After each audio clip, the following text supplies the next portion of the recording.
সাবধান করছি, যে নেতা বা নেত্রী ব্রিগেডে যাবেন না, 11 তারিখ তারা পদ হারাবেন।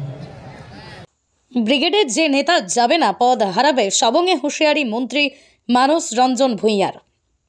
সবংয়ে তৃণমূল নেতাদের কড়া হুঁশিয়ারি দিলেন রাজ্যের জলসম্পদ উন্নয়ন মন্ত্রী মানস রঞ্জন ভূঁইয়া। উল্লেখ্য, কেন্দ্রীয় সরকারের বঞ্চনার প্রতিবাদে আগামী 10ই মার্চ ব্রিগেডে ঐতিহাসিক জনসভার ডাক দিয়েছে তৃণমূল সুপ্রিমো মমতা বন্দ্যোপাধ্যায়। নাম দেওয়া হয়েছে জনগর্জন সভা। আর সেই জনগর্জন সভায় যে সমস্ত নেতারা উপস্থিত হবেন না, তাদের পদ থাকবে না। 11ই মার্চ থেকে সবংয়ে কড়া হুঁশিয়ারি মন্ত্রীর। সঙ্গে যাব আর নেতৃবৃন্দকে সাবধান করছি, যে নেতা বা নেত্রী ব্রিগেডে যাবেন না, 11 তারিখ তারা পদ হারাবেন।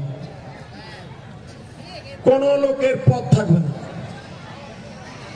এই মঞ্চে যতগুলো নেতা আছে, একটা নেতারও পদ থাকবে না যদি কর্মীদের সঙ্গে ব্রিগেড না যায়। একটা নেতারও পদ থাকবে না। সবাইকে যেতে হবে। তাই আওয়াজ তুলুন, 10ই মার্চের জনগর্জনের ব্রিগেডে সবাই যাবে।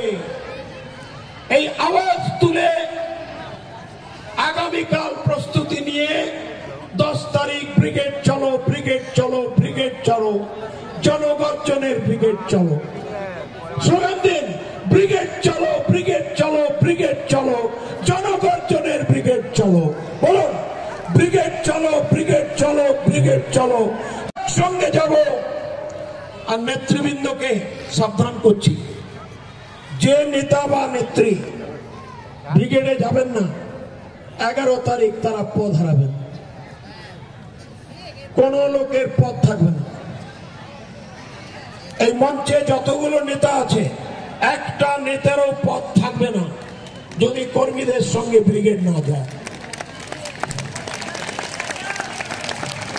একটা নেতারও পদ থাকবে না। সবাইকে যেতে হবে।